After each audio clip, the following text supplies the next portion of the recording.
आत्म जागृति के लिए उठ जाग मेरे चैतन्य प्रभु बोलते हैं मरियल आवाज में है? अपने आप को जगाने का वह स्तवन है। सवणे नाणे या विन्नाणे पच्छ खाणे संजमे अणल नये तवे चेव गोदाणे अक्रिया सिद्धि। 2-5 व्याख्या प्रगति और सानाक सूत्र के 3-3 दोनों में एक समान सूत्र है।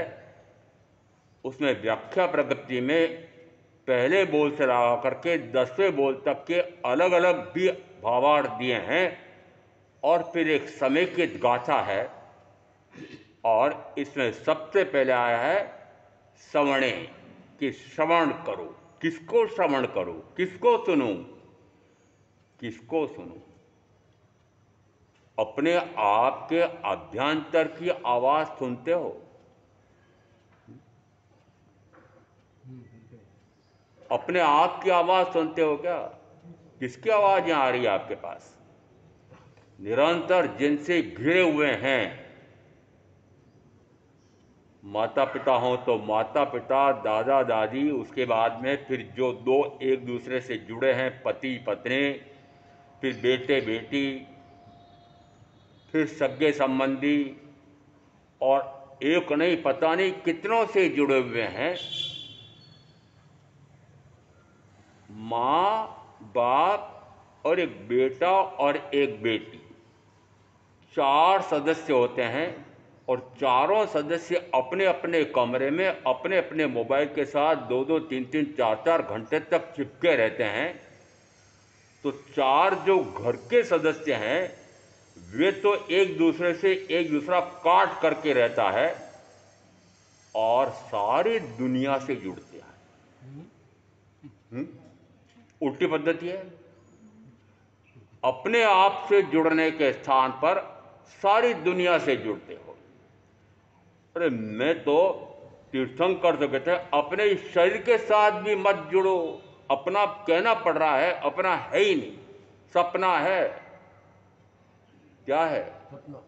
जिस समय आयुष का काल पूरा होगा, वो कब होगा ये पता नहीं है, परंतु जिस आयुष काल पूरा होगा उस समय अभी जो जो आपको जागृत अवस्था में दिखाई दे रहा है, जानने में आ रहा है, अनुभव में आ रहा है, वो सारा स्वप्न हो जाएगा। सकल जगत ते ऐठवत अथवा स्वप्न समान, ते कहिए ज्ञानी दशा, बाकी वाचा ज्ञान। जिसको ऐसा लगता हो कि सारा जगत जूठन है, जूठन है, उसके लिए प्रथम चक्रवर्ती के संदर्भ में आता है कि जिस समय भरत राजा 6 खंड को साध करके आए थे और इतने अभिमान में, गर्वोक्ति में ऐसे गर्वित हो रहे थे कि वो मैं 6 खंड साध करके आया हूं।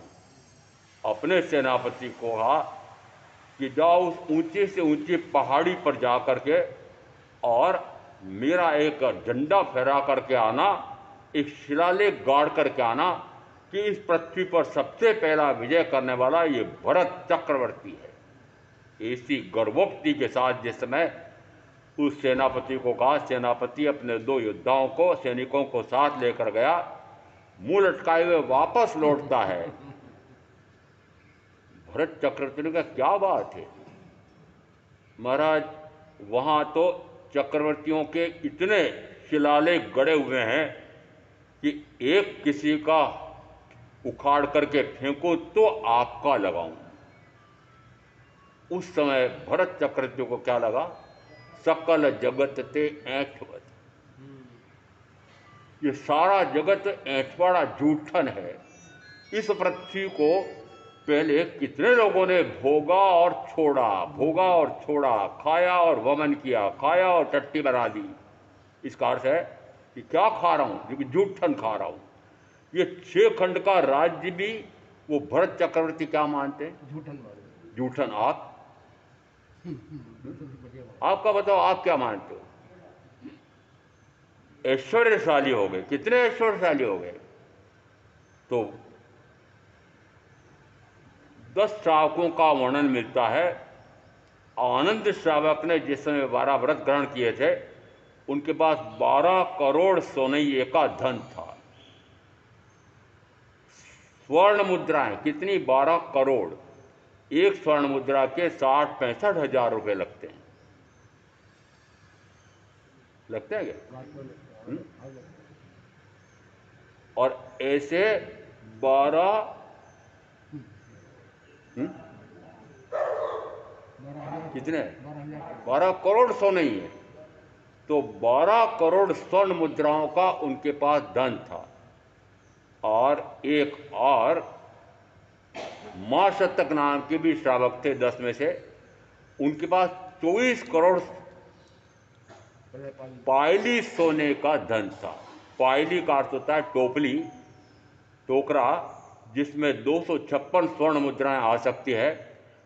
और एक स्वर्ण मुद्रा का आपने अभी कीमत बताई कि 50, 60, 70, 60, 65 हज़ार रुपये लगते हैं। उनके पास कितनी टोपली थी? 24 करोड़ टोपली। एक टोपली में 256 मुद्राएं, स्वर्ण मुद्राएं। और आप गिनते लगाना, 60-65 हज़ार से गुणा करना 24 करोड़ का, कितना धन था आपके पास? आपके यहाँ सबसे धनपति कौन है? महामंत्री जी कहते हैं महाराज यहाँ तो सारे ही करोड़पति हैं।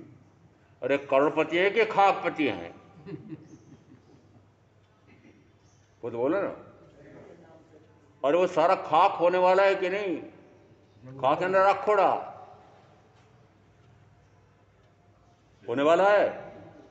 अरे जिस शरीर को इतना पंपोड़ते हो, बढ़िया रखते हो, सजाते हो, धजाते हो, श्रृंगारित करते हो, काले करते हो बाल को, सफेद सबको सारे हो गए, शरीर को भी गोला गोरा करने के लिए न जाने क्या क्या कर रहे हैं, प्लास्टिक सर्जरी, ओहो क्या क्या कर रहे हैं। पर यह पता है कि मलमूत्र की खान है। इसमें क्या भरा हुआ है? 9 तो मुख्य द्वार हैं, 2 कान, 2 आंखें, 2 नथुने, एक मुंह, एक मल द्वार, एक मूत्र द्वार, 9। इन 9 मुख्य द्वारों से जो निरंतर जड़ता है वह क्या है? मल द्वार और मूत्र द्वार से जो निकलता है उसके पास, या इन सबको मिलाकर के एक बड़े स्वर्ण पात्र में रख करके आपके सामने रख दें, उसके पास कितनी देर बैठ सकोगे? इतनी दुर्गंध। वो दुर्गंधों का भंडार कौन है? ये शरीर। इस पर इतने इतराती हो, इतने इतराते हो, घमंड करते हो, इस शरीर मैं हूं, शरीर मैं हूं, डूब मरो, शरीर मेरा है। आओ बच्चों, एक कदम मोक्ष की ओर। कल दिन भर इस बात पर चर्चा हुई थी। सोमबेन को मैंने पाठ लिखकर भेजे थे। आओ बच्चों, एक कदम मोक्ष की ओर। तो मान लेना कि 8 वर्ष से लगा करके 15 वर्ष तक के बच्चों के लिए, किशोरों के लिए, उनके लिए पाठ लिखा है। और किसी ने कल वो पाठ देख लिए, महाराज साहब ये बच्चों के लिए लिखे कि बड़ों के लिखे हैं? हम भी नहीं जानते हैं। लो डूमरो इसलिए कहता हूं, महाराज ये जो इसमें पाठ आपने बच्चों के लिए लिखे हैं, पहले हमको दे दो महाराज, हम पढ़ेंगे। समझ में आ रहा है? लिखे किसके लिए? बच्चों के लिए। तो मैंने कहा भाई अभी तो कुल मिलाकर के उसमें तो 70 प्रश्न है, 70 प्रश्न की क्या पुस्तिका बनेगी? तो बहन कह गई थी कि कम से कम 150 प्रश्न तो होने चाहिए। तो कुछ पाठ और तय किए, परंतु अभी जो शुद्धिकरण करने के लिए दे दिए कल उनको, अरे इतने ही ले लो। और अपने जितने बच्चे, अब बच्चे कितने, पहले ये तो बताओ बच्चे कितने? मैं बताऊं मेरे, मैं मेरी माँ का 10वां। आपके कितने? मैं कभी कभी कहता हूं, मैंने कहा आज की माएँ होती तो मुझे तो आने ही नहीं देती, आने देती। मेरे साथ एक और 7वीं कक्षा में मेरे एक साथी थे, उनके 16 बेटियां एक साथ क्रमशः। तो कितना धैर्य रखा होगा। और फिर 17वां बेटा हुआ। सिंगोली के हमारे वर्तमान में जो अध्यक्ष है, 7 बेटियां लगातार हो रही। 8वां बेटा हुआ। कौन से युग में? हम तो हमारा युग में। इसका अर्थ क्या हुआ? यदि आज कहते हैं माएँ क्या कहती है, एक बेटी हो गई ना बस, और नहीं चाहिए, एक बेटा हो गया और नहीं चाहिए। कुछ तो ऐसे भी हो गए हैं कि चाहिए ही नहीं। मैंने कहा भोग तो चाहिए, हाँ भोग तो चाहिए, संतान के संतान नहीं चाहिए। मैंने बहुत पहले ऋषभ विहार में एक लेख लिखा था, सारी पत्रिकाओं में भेजा था कि 2 बच्चे और होने दो। आपको 2 ही चाहिए ना, तो वे 2 पहले दे दो और 2 फिर आपको चाहिए तो और कर लेना। वो 2 किसको समर्पित कर दो कि जिस जिस गुरु को आप मानते हैं उसके पात्र में डाल दो पैदा होते से ही, और फिर संघ उसका पालन पोषण करेगा। यहाँ तक कि लिखा था कि गर्भ में आएगा उस समय से सारा खर्च कौन करेगा कि धर्म संघ करेगा। और फिर उसकी पढ़ाई इस प्रकार से की जाएगी, कराई जाएगी कि उसका भाव बने कि मैं सर्ववृत्ति संयम लूँ। यदि एक ही बेटा है, बताओ सेना में भर्ती कौन होगा? मैं बता दूं, जिनके 10-10, 15-15, 20-20, 40-40 बच्चे होते हैं। अभी मैंने सुना है, गुप्त बात कहते हैं कि सेना में नीचे तक तो अधिकारी, नीचे तक के सैनिक तो मुसलमान ईसाई भी हो जाते हैं, पर आगे अभी भी गुप्त बात कहते हैं कि आगे अभी उनको बड़े बड़े पदों पर उनको अभी नहीं आने दिया जा रहा है। और अब यदि आपका बेटा एक ही है, आप उसको सेना में 3 प्रकार की सेनाएं हैं, हवाई सेना, जल सेना, स्थल सेना है, तीनों हमारे देश की रक्षा करने वाले। आप में से किसका बेटा सेना में है? महामंत्री जी बताओ। नहीं है, फिर रक्षा कौन करने आएगा? फिर रक्षा करने के लिए सेना में भर्ती कौन होगा? जिसके 40-40 बेटे बेटी हो रहे, वो भर्ती होंगे। फिर क्या होगा? फिर सेना किसकी बनेगी? सोचो तो सही।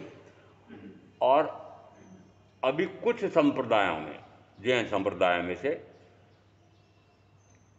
एक मूर्ति पूजक आचार्य इस प्रकार के हैं कि वो माँ बाप को तैयार करते हैं, दीक्षा लो, दीक्षा लो, दीक्षा लो, बार बार प्रेरणा करते हैं। मैंने तो छोड़ दिया प्रेरणा, अब किसी व्यक्ति को नहीं कहता हूँ, सामूहिक रूप से प्रवचन में जरूर कह देता हूँ। क्यों? कि मैंने कहा मुझे शिष्य बनानी नहीं।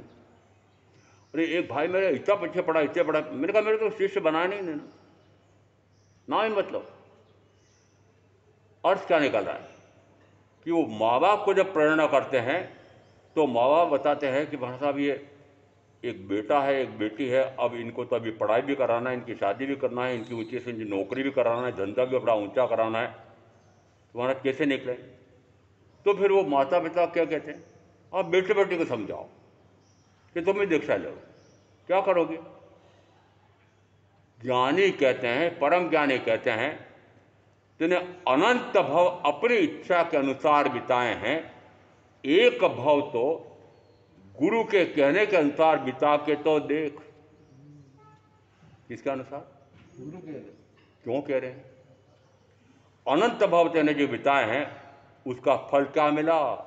निरंतर जन्म मरण, जन्म मरण, जन्म मरण। इसका अर्थ है कि पाप किया है तो दुर्गति, पुण्य किया है तो सुगति।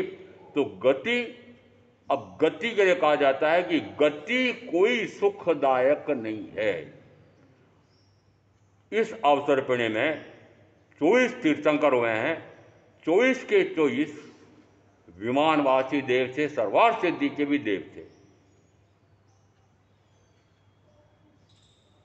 वहां से छोड़ के यहां क्यों आए?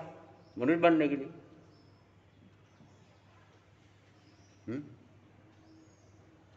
अरे वहीं से मोक्ष की साधना करके चले जाते ना। नहीं है, देव गति से भी जन्मन से मुक्ति की साधना नहीं है।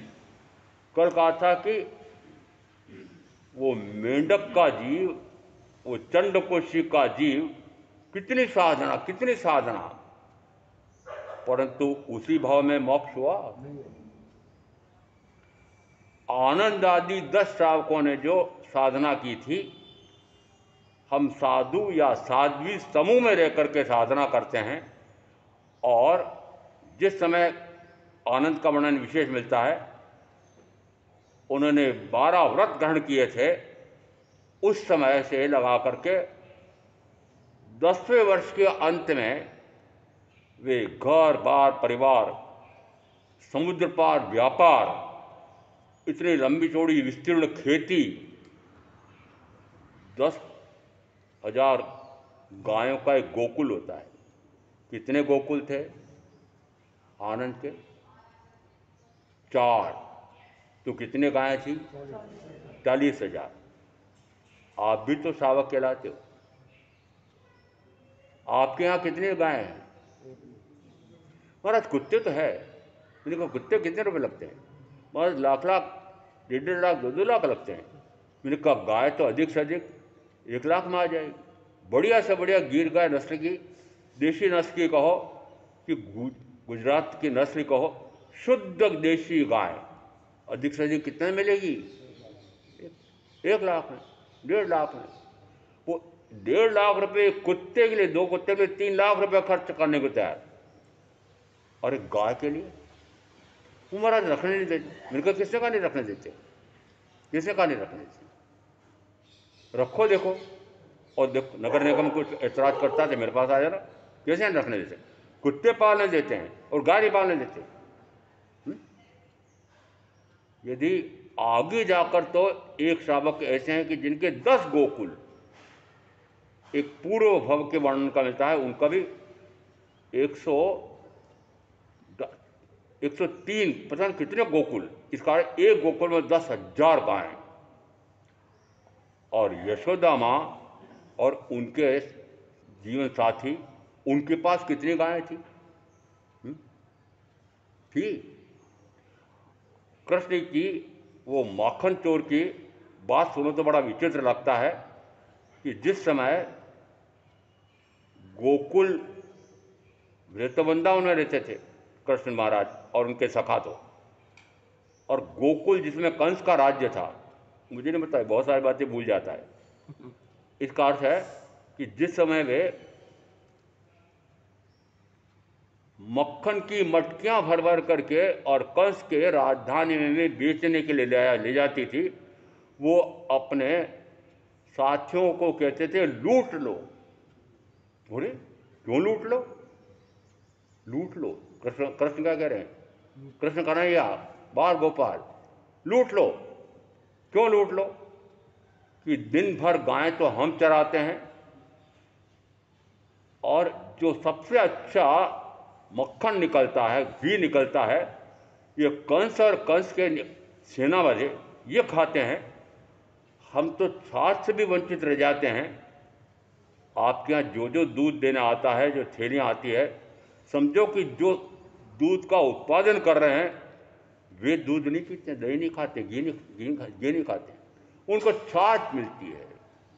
गांव के लोग मात्र छाछ पी करके संतोष कर लेते हैं, और जो बढ़िया से बढ़िया निकलता है वो कौन लूट लेता है?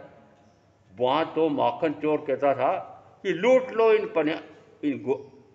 जो वहाँ बेचने ले जा रहे हैं। तो लुटेरा कौन हुआ? वो बादशाह उनके वो लुटारा हुए कि आप लुटारे हुए? ये कौन लूट रहा है? जो कृषि करने वाले, जो दुग्ध उत्पादन करने वाले, कृषि पशुपालन, हमारे तो 10 श्रावक जो वर्णन आशा आ रहा है कि कृषि और पशुपालन मुख्य कौन सा व्यवसाय था? समुद्र पार व्यापार भी था, और गाय पालना ये भी था।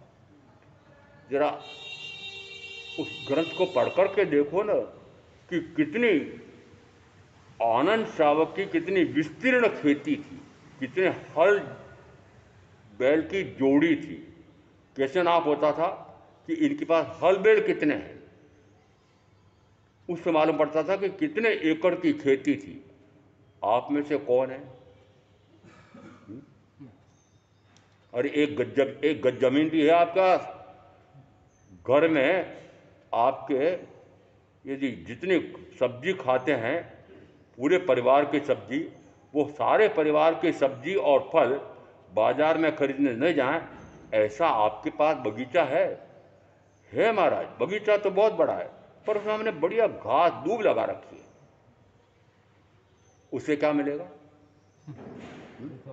उससे क्या मिलेगा? पता नहीं कितने कुंडे पौधे लगा के रखते हैं, एक पौधा ऐसा नहीं कि जो सुगंधित फूलों वाला हो। पूरे फरीदाबाद में कहो कि पूरी राजधानी दिल्ली में कहो, इतने बाग बगीचे बने हुए हैं, परंतु किसी बाग बगीचे में न फलदार पेड़ हैं और न सुगंधित फूल हैं। नकली, जिसमें सुगंध है ही नहीं, जिसमें फल भी लगते हैं तो वो फल भी मनुष्य खाए जैसे नहीं लगते, यहाँ तक कि पशु पक्षी खाएं वैसे नहीं लगते। अर्थ क्या निकल रहा है कि इतना सारा आप व्यय तो कर रहे हैं, सारी जमीन घेर रखी इतने, परंतु उसमें से मनुष्यों को क्या मिल रहा है, पशु पक्षियों को क्या मिल रहा है? कुछ नहीं मिल रहा है। इसका अर्थ है कि सारी कृषि, जिस समय कोरोना हुआ था उस समय वो प्राणवायु के बड़े बड़े सिलेंडर चीन से मंगाए गए थे। मैंने तो बचपन में पढ़ा था कि एक पेड़ पीपल का, आज भी कहता हूँ, पेड़ों में पीपल, पौधों में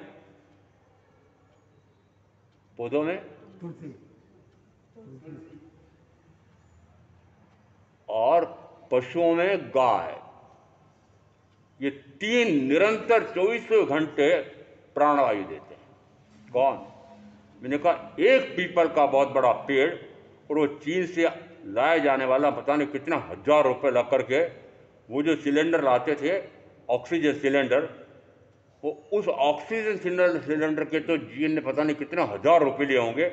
एक पीपल का पेड़ इतनी प्राणवायु दे देता 24 घंटे। मैंने कहा जी उस समय, और जहाँ जहाँ पर भी इस प्रकार के पीपल के पेड़, मैंने ऐसा क्षेत्र भी देखा है कि जहाँ पर सैकड़ों पीपल के पेड़ हैं और वहाँ पर प्राणवायु इतनी विशिष्ट होती है। कारण क्या है? 24 घंटे प्राणवायु। दूसरा दिया, तुलसी का पौधा। प्रथा थी, प्रत्येक घर में सामने एक कुंडा होता था बहुत बड़ा, और उसमें तुलसी लगाई जाती थी। उसको पानी से रोज छींचते भी थे थोड़ा थोड़ा, और उस पर बढ़िया कपड़ा ओढ़ा के रखते थे सजा के। तुलसी माता, पीपल को देव, गाय को क्या है? भगवान स्वरूप है। समझ में आ रहा है? ये तीन कितने महत्वपूर्ण हमारे यहाँ माने गए। आज आप इन तीनों का पोषण करते हैं, सींचते हैं, लगाते हैं? नहीं। और देखना, पीपल पक्की से पक्की दीवार है, पक्की से पक्की छत है, और उसकी जीवट शक्ति कितनी है? जीवट शक्ति शब्द नहीं आता आपको। जीवट शक्ति, जीने की शक्ति कितनी तेज है कि वो पानी का कोई आवक है ही नहीं। और उस छत में, उस दीवार में तुलसी का ये पीपल का पेड़ पैदा हो जाता है और बढ़ता रहता है। अर्थ क्या निकल रहा है?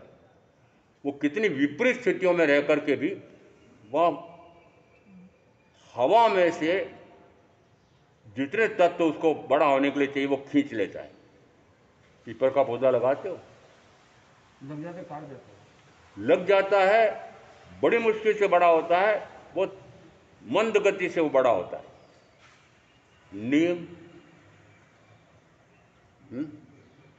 नीम के पेड़ के लिए कहा जाता है, आयुर्वेद में कहा जाता है, प्राकृतिक चिकित्सा में कहा जाता है कि नीम के पेड़ की हर वस्तु काम आती है, हर।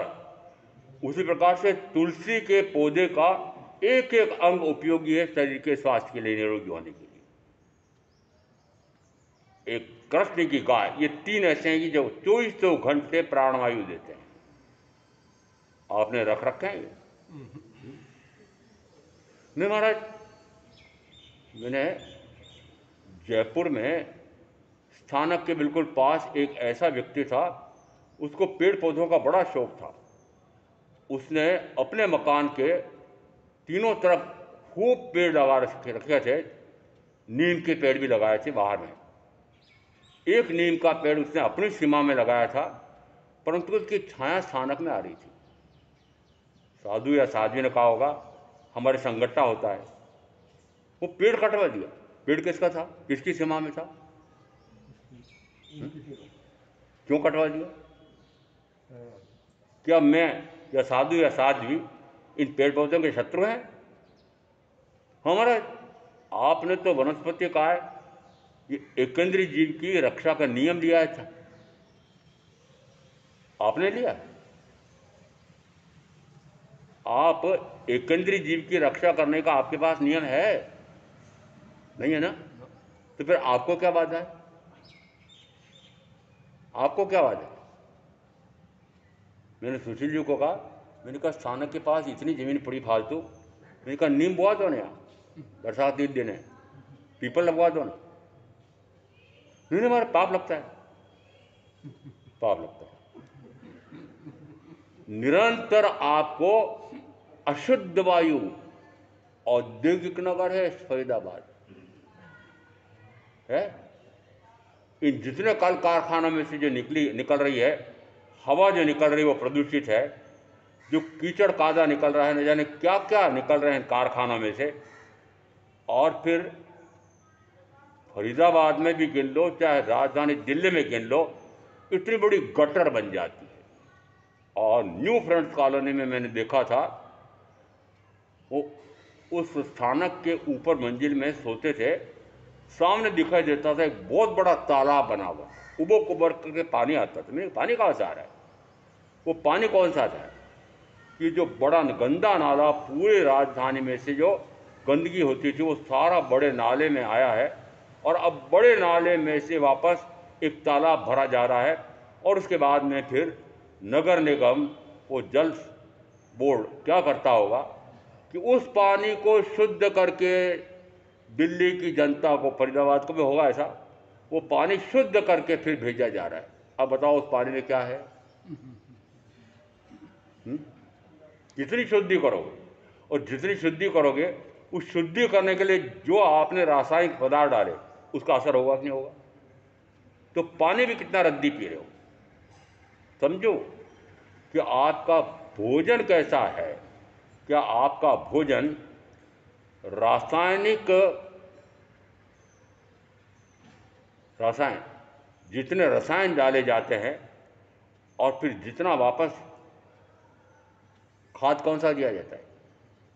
रासायनिक खाद देते हैं किसान, फिर उसमें, हाँ, उसके बाद फिर उसमें कीड़े लगते हैं तो 3 बार फुर्री लगाते हैं। तो फुर्री किसकी होती है? पता है? जहर, क्या कहते हैं? कीटनाशक औषधि। तो ये बेचने वाले क्या लिखते हैं? औषधि। वो औषधि है कि जहर है? और अब वह जहर पेड़ पौधों में भी आ रहा है, मिट्टी में मिल रहा है, हवा में मिल रहा है, मनुष्यों के पेट में जा रहा है, और मनुष्यों के पेट में जा कर के फिर जो जो वापस निकल रहा है उसमें सारा वो जहर निकल रहा है। और कहते महाराज ये इतने रोग हो रहे हैं, महारोग हो रहे हैं, कैंसर हो रहे हैं। होंगे, होंगे, आप मोल ले रहे हो। आज कहते हैं कैंसर किसी को किसी जमाने माना जाता था कि राज रोग है, किसी किसी बड़े करोड़पति अरबपति को, राजा महाराजा को होता है। आज ये प्रभाव किसका हो रहा है? ये जितना जितना आप खा पी रहे हैं वो सारा प्रदूषित है, जहरीला है। हवा, पानी, मिट्टी जहरीली हो गई है। और जितना आप भोजन कर रहे हैं, उस भोजन को मैं 3 भागों में बांटता हूँ: फल, सब्जी, अनाज। ये फल, सब्जी, अनाज भी सारे जहरीले भी आ रहे हैं। और सब्जियों के बारे में तो यहाँ तक कहा जाता है कि किसान इसको बढ़िया से बढ़िया, आपको ही लगता है हरी कच्छ होनी चाहिए, हरी कच्छ होने के लिए वो किसी रासायनिक घोल में उन सब्जियों को डुबा डुबा करके बेचने के लिए लाता है। वो रासायनिक पदार्थ क्या है? जहर। आपको क्या चाहिए? बढ़िया हरी कच्छ होना चाहिए। इसका अर्थ है कि आपने अपना भोजन कितना विषैला बना दिया है। और फिर कहते हैं रोग होते हैं। होंगे, मोल ले रहे खुद। इसका अर्थ है कि आपका भोजन अशुद्ध है, आपका पानी अशुद्ध है, आपकी वायु अशुद्ध है, तो फिर आप इस शरीर को स्वस्थ कैसे रखोगे? क्या ऐसे फल नहीं ले सकते कि जिसमें कीटनाशक छिड़का ही नहीं जाता है? कौन से फल होते हैं? वे उस समय के, मेरे ज़माने की बात करता हूँ, कि वो रस वाले आम, उसके पेड़ होते थे। आज भी यदि इस प्रकार के रस वाले आम बड़ी साड़ी में, कानून में बहुत अभी भी है, उन पर कीटनाशक छिड़का जाता है? नहीं। पर आज जो आपके आम आ रहे हैं उन आमों पर तो अभी भी कीटनाशक छिड़का जा रहा है। बहुत बड़ा पेड़ होता है चीकू का, उसमें रासायनिक खाद डाला जाता है? नहीं। फिर उसमें कीटनाशक छिड़का जाता है कि नहीं? पकाने के लिए कोई रासायनिक पदार्थ होता है कि नहीं? तो चीकू क्या हुआ? प्रदूषित नहीं है। केला क्या हुआ? केला तो हम पका देते हैं, सब चीजें पका रहे हैं, तो कच्चे करके लेके पका रहे हैं। मैंने चांदनी चौक दिल्ली में चुमासा किया था। मैंने कहा मात्र 2 वस्तु लूँगा, एक केला और एक दूध, देसी गाय का वो भी। और केला मैंने कहा देखो मैं वो पका हुआ केला नहीं लूँगा। तो फिर कौन सा लोगे? मैंने कहा कच्चा केला लूँगा। या तो कच्चे केलों को पॉलीथीन की थैली में भर दो और उसमें इलायची डाल दो 2-3, दूसरे दिन पक जाएगा। या फिर उस कच्चे केले की सब्जी। अर्थ क्या निकल रहा है कि आहार में क्या टालता था मैं? ये जितना जितना जहर का प्रदूषण उस भोजन में आ रहा है, मैं चाहता हूं कि मैं तो टाल सकता हूं तो टाल दिया।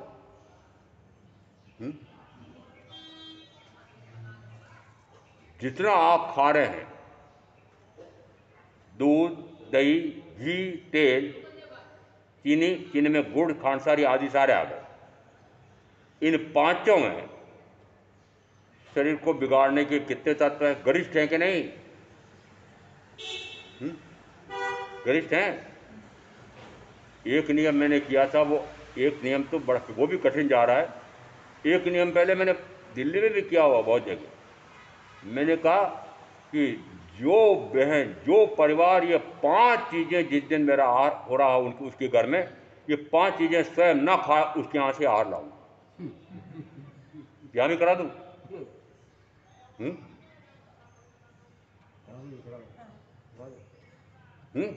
करा देता हूँ। कुछ लोग क्या करना उस दिन के लिए ना, यदि इस प्रकार का प्रदूषित आहार करना पड़ रहा हो तो कैसे बचाया? इस प्रकार का गरिष्ठ आहार करना पड़ रहा है, दुष्पाचार करना पड़ रहा है, तो अपने आप को कैसे बचाया? बाहर में दिखता है बड़े त्यागी हैं, ओहो बड़े तपस्वी हैं, और कुछ नहीं है। मात्र इस शरीर को जहाँ तक को निरोगी रखूं, संयमी साधु साध्वी, मैं ऐसा कह सकता हूँ कि शरीर को निरोगी रखूं, इस प्रकार का मैं कार्य कर सकता हूँ। क्यों? क्योंकि शरीर रोगी होगा तो मेरे स्वाध्याय में, ध्यान में बाधा पड़ेगी और ध्यान हो जाएगा। यदि साथी, तो साथी पर भार पड़ जाएगा और धर्म संघ पर अर्थ का बोझा आ जाएगा। इसलिए साधु मैं आहार इस प्रकार का रखूं, विहार ऐसा हो, विचार ऐसे हों कि सामान्यतः रोग कहो कि जिनको आज हम कहते हैं महारोग कहो, वो आए नहीं। जिस समय रोग आते हैं, महारोग आते हैं, साधु साधु भी कहते हैं क्या करें, असातवज ने कर्म बांधा है, उदय में आया है तो भोगना पड़ेगा। मैं बड़ा विचित्र व्यक्ति हूँ। मैंने कहा साधु साध्वी कह रहे हैं कि आया है तो भोगना पड़ेगा। मैंने 6 पृष्ठ का लेख लिखा था, उस समय बहुत पहले की बात है। मैंने कहा साधु साध्वी स्वयं इस प्रकार के रोग और महारोग मोल लेते हैं। जैसे मोल लेते हैं कि ऐसा गरिष्ठ आहार, दुष्पाचार लेते हैं। महाराज जो हमारे आगम में आया ना, 3 आगम में आया हुआ है, यशोकालिक में विशेष तौर से आया है कि गृहस्थी के यहाँ पर जो आहार गृहस्थ ने अपने लिए बनाया है उसमें से अपना आहार लेकर के आए, और ऐसा ना करे तो आधा कर्मी आहार हो जाता है। आधा कर्मी आहार 4 आगम में आया है। आधा कर्मी आहार नरक में जाता है खाने वाला।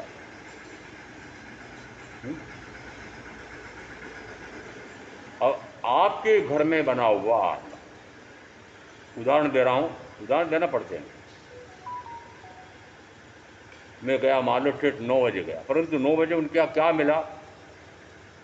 अब बहन ने जो कहा वो शब्द बोला, महाराज साहब ब्रेड पकौड़ा बना है, महाराज हमने अपने लिए बनाया है। आप ले लो, आपको तो समझ मिल रहा, कोई आपके दोष भी नहीं लगेगा आहार का। वो ब्रेड पकौड़ा क्या है जरा मुझे बताओ, राशि मन बता दीजिए, मैं बता दूं।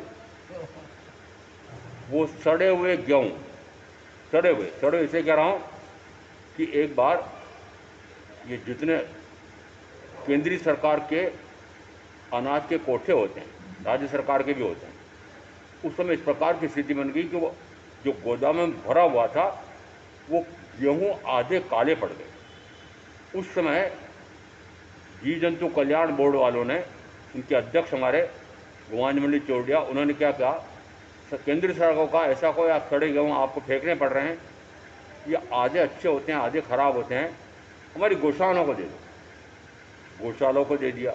मैं गौशाला के लिए वो लेने गया और वो पारित हो गया परमिट, और मेरे पास पता नहीं कितने जने आए, साहब जी ऐसा करो ना, ये गेहूँ हमको दे दो और उसकी जितनी कीमत आती है उतनी आप घास खरीद लेना और गाय को डाल देना। मैंने कहा ये आधे सड़े हुए आधे काले पड़े हुए ये ले जा रहे हैं, वो कौन है? वो मैदा बनाने वाली बड़ी बड़ी कंपनियां। समझ आ रहा है वो मैदा कैसा बनता है? फिर उस मैदे का एक रोटा बनता है। वो रोटा मैंने आकार देखा रोटे का, और सुबह सुबह बहन आवाज़ देती है, और एक ब्रेड आधा किलो का 1 किलो का ब्रेड रोटा ला दो ना। वो कहाँ का बना हुआ?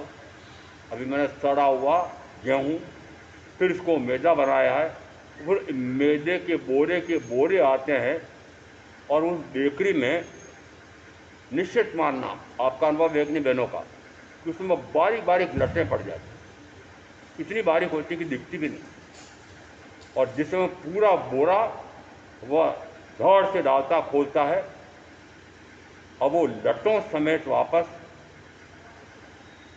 आटे में आटा बन गया, गीला आटा बन गया, मशीन से गूंद गांज करके, और फिर कहाँ झोंका उसको?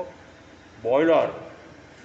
अब बताओ इतना तेज अग्नि वाला जो बॉयलर है उसमें रह से तत्व और मर जाते, जल जाते, और उसके बाद फिर वो आपके पास तो ब्रेड आ रहा है, और उस ब्रेड का फिर बहन ने क्या बनाया? टुकड़ा लिया, टुकड़ा लेकर के फिर उसको बेसन में घोला, बेसन में घोल करके उसको तला, फिर निकाल करके एक बार और बेसन में डाला, फिर तीसरी बार और डाला, और फिर वो ब्रेड पकोड़ा। तो मुझे कहा, क्या कहा? महाराज अभी तो और कुछ नहीं बना है, हमारे नाश्ते में ब्रेड पकोड़ा बना है, वो ले लो ना महाराज। मैंने बहन जी, मैंने कहा आपके पास तो बहुत पैसा है, यदि आपका पेट खराब भी हो जाए, रोग भी हो जाए, तो आप तो इलाज करा लोगे, मैं क्या करूँगा? महाराज हम आपका इलाज करा देंगे। मैंने कहा मुझे नहीं करना, मैं अपना पहले पेट खराब कराऊँ, रोगी बन जाऊँ, और फिर रोग का उपचार करने के लिए फिर आपको कहूँ हाँ भाई इस प्रकार की दवाइयाँ लाना है, इस प्रकार का उपचार करना है। क्यों खाऊं? क्यों खाऊं? महाराज आपको जो मिले वो खाओ। मेरे का नहीं खाऊं। जो साधु बनने के बाद शरीर को निरोगी रखूं जिससे कि मुझे आर्द्या न हो, और मैं स्वाध्याय में ध्यान में पूरा दत्त चित्त होकर के लगा रहूं, इस प्रकार का ही आहार लूंगा। बाहर में सबको दिखता है अरे 5 बीघे के त्यागी, नमक के त्यागी। अरे ढोंगे उदयमनी का वो किसके लिए किया मैंने? शरीर को स्वस्थ रखने के लिए। समझ में आ रहा है? वस्तुतः रसनेंद्रिय पर विजय प्राप्त करने के लिए भी वो आवश्यक है? रसना पर नियंत्रण हो जाए, साधु के लिए कहा जाता है स्वादु तो साधु नहीं और साधु तो साधु नहीं। इसका अर्थ है कि स्वाद पर विजय। इस रसनेंद्रिय का भोग मेरे साथ है, 4 का तो छोड़ करके आ गया, और अब मेरे को बहनों की कृपा से रसनेंद्रिय का भोग बहुत मिलता है। अब उसमें क्या करूं कि महाराज हम दे वो ले लो, मैं नहीं लूँगा, मैं नहीं लूँगा। क्यों? क्योंकि मुझे अपनी बाह्य अपेक्षा से भी साधना में हानि नहीं करना है। स्वाध्याय में ध्यान में वो बाधक बन जाए इस प्रकार का आहार नहीं लेना। फिर लगा कि प्रतिदिन खाना नहीं खाना, प्रतिदिन नहीं खाना। मुझे कहा भाई उम्र कितनी हो गई? मैंने कहा उम्र इतनी हो गई। इस उम्र में फिर 24 कर रहे हो उपवास? एकांतर, मैंने कहा प्रयत्न कर रहा हूँ, प्रयत्न कर रहा हूँ, ये नहीं कहता हूँ वर्षित तो कर रहा हूँ, जैसा हो जाए। अर्थ क्या निकल रहा है? ये बाह्य तब भी संयमी साधु साध्वी के लिए भी आवश्यक है, आपके लिए तो कुछ नहीं है। अरे आप तो भोगी बने रहोगे, अरे 5 इंद्रियों के कीड़े बने रहोगे, वासना की कड़ी बने रहोगे। जिस समय मैं कहता हूँ कि आगम कह रहा है कि मैथुन सेवन के बराबर कोई पाप नहीं, और क्या कहा आगे? स्वाध्याय के समान कोई तप नहीं। दो आगम आ रहा है। उत्तराधन सूत्र के 29 पद में आ रहा है कि स्वाध्याय करने से जीव को किस फल की प्राप्ति होती है। तो वह स्वाध्याय से ज्ञानावरणीय कर्म की निर्जरा करता है। और यदि बताओ कि ज्ञानावरणीय कर्म की निर्जरा हो तो निश्चित मानना कि दर्शनावरणीय की भी होगी, मोहनी की होगी और अंतराय कर्म की होगी। इसका अर्थ है कि ज्ञानावरणीय कर्म की निर्जरा करने के लिए क्या महत्व, किसका महत्व आया? स्वाध्याय। स्वाध्याय कौन सा स्वाध्याय आ रहा है, किसको कहते हैं, आपको समझाना पड़ेगा। वो हमारी पत्र पत्रिका आती है, वो बहुत सारे ग्रंथ छपते हैं साधु साधियों के, वो स्वाध्याय। मैंने कहा वो स्वाध्याय है ही नहीं। स्वाध्याय कौन सा? कि स्व का अध्याय खुल जाए, स्व यानी आत्मा, तो आत्मा का अध्याय खुल जाए तो शरीर का अध्याय बंद हो जाए। तो शरीर पर से दृष्टि हटा करके आत्मदृष्टि करने के लिए इन दोनों के बीच में पूरी तरह से भेद करके वो बच्चों के पाठ में आया, आओ बच्चों भेद विज्ञान किसे कहते हैं समझ ले। बच्चों के लिए लिखा है भेद विज्ञान किसको कहते हैं। भेद विज्ञान है ना, इस शरीर और इस साथ में इस आत्मा के साथ जुड़ा हुआ शरीर, ये जो जुड़ा हुआ शरीर है, संयोगी शरीर है, इन दोनों में क्या भेद है आपको यहाँ बता चुका हूँ। द्रव्य अपेक्षा से, क्षत्र अपेक्षा से, काल अपेक्षा से, भाव अपेक्षा से और गुण अपेक्षा से, 5 अपेक्षाओं से यह शरीर और मैं आत्मा पूर्णतः भिन्न है। तो इधर तो कहा कि पूर्णतः भिन्न है, उधर कहा कि 5 अपेक्षाओं से सिद्ध और मैं एक समान है। सिद्ध और मैं एक समान है। द्रव्य अपेक्षा से मैं जीव हूँ, द्रव्य अपेक्षा से भी सिद्ध एक जीव है और सिद्ध की अपेक्षा से वो सिद्ध है। क्षत्र अपेक्षा से मैं असंख्यात प्रदेशी हूँ, सिद्ध भी असंख्यात प्रदेशी है। काल अपेक्षा से मैं त्रैकाल हूँ, ध्रुव हूँ, नित्य हूँ, शाश्वत हूँ, अक्षत हूँ, अव्यय हूँ। काल अपेक्षा से सिद्ध साधी शांत कि सिद्धत्व की अपेक्षा से उसका प्रारंभ है, परंतु सिद्धत्व प्रकट होने के हो गया, अरिहंतत्व प्रकट हो गया, तो अरिहंतत्व प्रकट होगा तो निश्चित मानना कि सिद्धत्व प्रकट होगा ही होगा। कब होगा? अरिहंतत्व प्रकट हो गया है, इसका अर्थ है कि 4 घाती कर्म क्षीण हो गए, पूर्णतः क्षीण हो गए। इसका अर्थ है कि अब हो क्या रहा है? अपने ज्ञान गुण से अपने आप का जानना जानना जानना जाना, शरीर का जानना पूर्णतः बंद, क्योंकि उपयोग एक समय में एक जगह लगता है।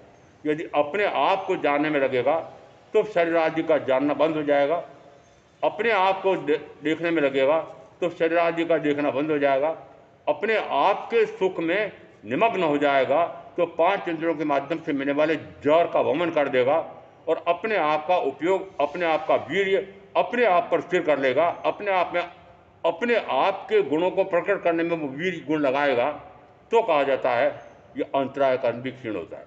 इसका अर्थ है अपने आप को अपने आप का जानना, अपने आप को अपना देखना, अपने आप के सिद्ध समान जो सुख होता है उसी सुख का अनुभव करना और निरंतर अपना उपयोग अपने आप पर स्थिर करना। यदि ऐसे साधना हो जाए, ऐसा स्वाध्याय हो जाए तो फल क्या आ रहा है? फल आ रहा है ज्ञानावरणीय, दर्शनावरणीय, मोहनी, अंतराय, चारों कर्म एक साथ क्षीण हो रहे हैं। पक्का मानना ये चारों कर्म एक साथ आक्रमण करते हैं, चारों कर्म एक साथ भागते हैं, भागते भी एक साथ हैं, रोग भी एक साथ आते हैं, संकट बाधाएं भी एक साथ आते हैं। ये आपको व्यवहारिक जीवन में पता है, शत्रु भी सारे एक साथ खड़े होते हैं। एक साथ यानी उभर करके कोई एक आया है, रोग तो कोई उभर करके एक आया है, परंतु कितने रोग शरीर में हैं, उभर करके कोई एक आता है। इसका अर्थ है कि सारे रोग एक साथ आक्रमण करते हैं, सारी संकट बाधाएं एक साथ आती है। उसी प्रकार से कर्म भी एक साथ धावा बोलते हैं। सबसे बड़ा धावा किसका है? ये ज्ञानावरणीय कर्म। क्या धावा है? अपने आप के ज्ञान गुण से शरीर आदि उन सबको अपना जानना, ये क्या हुआ? ये ज्ञानावरणी कर्म का उपार्जन हुआ। और ज्ञानावरणी का उपार्जन होगा तो शेष का होगा ही होगा। यदि कोई भी विकार का भाव आया है, विभाव भाव आया है, शुभ या अशुभ भाव आया है, तो निश्चित मानना सातों आठों प्रकार के कर्म का बंध होता है। ये सातों आठों क्यों कहा जाता है? क्यों? क्योंकि 7 कर्म तो एक साथ बनते हैं। 3 कर्म, अब यहाँ एक आया इसलिए एक कह रहा हूं कि आयुष कर्म पूरे जीवन काल में एक बार बनता है और शेष निरंतर बनते रहते हैं, इसलिए 7-8 कर्म कहा जाता है। कि जिस समय आयुष कर्म का भी बंद पड़ना हो, आयुष कर्म का बंद पड़ना है ना, जिस समय वो गर्भवती हिरनी को तीर लगाया और दोनों तड़पते हैं, उस समय महाराजा सैनिक आखेट करने गए थे, शिकारी थे। जैसे वो इस प्रकार का तीर लगा और वे दोनों तो तड़प रहे हैं और तड़पते तड़पते उनकी मृत्यु हो रही है, उस समय राजा अट्टहास करता है, ओहो आज शिकार खेलने का कितना मजा आया। अब 2 प्राणी तो निरंतर तड़पते तड़पते मर रहे हैं और राजा प्रसन्न हो रहे हैं। इतना बड़ा अपराध किया है, इतना बड़ा पाप किया है और पाप करके भी प्रसन्न हो रहा है। आप जो पाप करते हैं, राग का पाप, द्वेष का पाप, कषाय का पाप, 5 इंद्रियों का भोगों का पाप, प्रसन्न होते हैं कि रोते झींकते हैं? प्रसन्न होते हैं। तो आप भी तो पाप करके प्रसन्न हो रहे हो, और पाप करके प्रसन्न होने वाला सात्विक नारकी का बंध पड़ गया। जिस समय शीशा भरवा दिया कान में और तड़प तड़प के मर रहा है, उस समय वासुदेव क्या कहता है? इनका ऐसा होना चाहिए, राज्य कैसे चलेगा?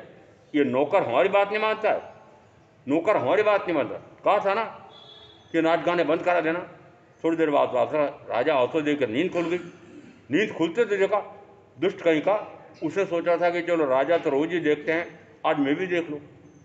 पर हाल क्या हुआ कि वह देख लेता है, थोड़ी देर बाद राजा की नींद खुल जाती है और जैसे खुली, क्यों रहे दुष्ट कहीं के, मैंने कहा था कि मुझे नींद आ जाए तो बंद करा देना। उसने देखा मैं भी देख लूँ, रोज राजा देखते हैं तो मैं भी देख लूँ, आज मेरे हाथ में बंद कर रहा हूँ। तो बंद नहीं करवाया और राजा की नींद खुल गई। खुलते से इतना आवेश आया है कि किसी सैनिक को आदेश दे दिया, शीशा लाओ और गर्मा गर्म शीशा इसके कान में डाल दो। जिस समय तड़कते तड़कते मर रहा था, उस समय राजा प्रसन्न हो रहे थे, इनका ऐसा ही होना चाहिए, ऐसा ही होना चाहिए, ऐसा ही होना चाहिए। अब 2 उदाहरण दिए, उन दोनों उदाहरणों में आ रहा है कि उस समय पाप भी किया है और प्रसन्न हो रहा है, तो निकाचित कर्म का बंद पड़ गया। और अब आप पर घटाओ कि आप भी जो पाप कर रहे हो, प्रसन्न हो रहे हो कि रो रहे झेंक रहे हो। अरे पाप यदि आप हंसते हंसते कर रहे हो, तो जिस समय उदय में आता है तो हंसते हंसते चुका दो ना। हंसते हंसते क्यों नहीं चुका, रोते झींकते क्यों? यदि प्रसन्न होते हुए आपने पाप किए हैं तो प्रसन्नतापूर्वक इनको निर्जित कर दो।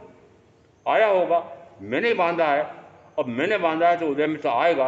अब उदय में आएगा, उस समय उदय में आएगा, उस समय वो निमित्त सामने आएगा। उस समय में उस निमित्त के अनुसार राग या द्वेष नहीं करूँगा तो वो कर्म निर्जित हो जाता है। तो जो कर्म उदय में आया है वो भोगना ही पड़ेगा, ऐसा कहना निरर्थक गलत है। जो कर्म उदय में आया है वो बिना भोगे भी छुटकारा होता है। कैसे होता है कि उस कर्म के कारण से जो सामने निमित्त आया है, यदि उस निमित्त के अधीन होकर के मैं उसी प्रकार का वापस विकार का भाव ना करूं तो वो कर्म निर्जित होता है। इसका अर्थ है कि कर्म का आश्रय करना मेरे हाथ में, आश्रय पूर्वक बंद होता है तो बंद करना भी मेरे हाथ में। और अब उस कर्म का मैंने बंद कर लिया है तो संवर करना भी मेरे हाथ में, कि अब मैं कर्म के आने के सारे द्वार बंद करूं। शुभ का भी कर्म है, अशुभ भी कर्म है, पुण्य भी कर्म है, पाप भी कर्म है। तो जिस समय मैं पुण्य और पाप दोनों से रहित होकर के आत्मा द्वारा आत्मा में समृद्ध होता हूं तो संवर कहलाता है। और संवर पूर्वक निर्जरा होती है। तो जो वर्तमान में कर्म आ रहे हैं, जिन जिन कारणों से आ रहे हैं, उन कारणों का निवारण कर दूं तो कर्म का आना बंद होता है, उसको हम संवर कहते हैं। और संवर करने के बाद फिर पूर्वोपार्जित कर्म का अब उदय सहज में आता है तो, या महामुनि महावीर के अनुसार कहूँ तो क्या जो उदावली में शीघ्र रहता है, क्या करता है? उदीर्णा कहा जाता है उसको। करता क्या है कि वो विपरीत से विपरीत स्थानों पर जाता है, विपरीत से विपरीत व्यक्तियों में जाता है और आफत मोल लेता है। निरंतर इस प्रकार का कार्य करता है कि जानबूझ करके वो कष्ट मोल लेता है और वो कष्ट आ गया, दुख देने वाला दुख देना आ गया और अब दुख से दुखी नहीं होता है। जब दुख से दुखी नहीं होता है तो वो कर्म निकाचित का बाप भी कर्म हो तो वह निर्जरित हो जाता है। ऐसा तत्व का असुर समझ कर में आप जो साधना करेंगे उनका अवश्य कल्याण होगा। ओम शांति।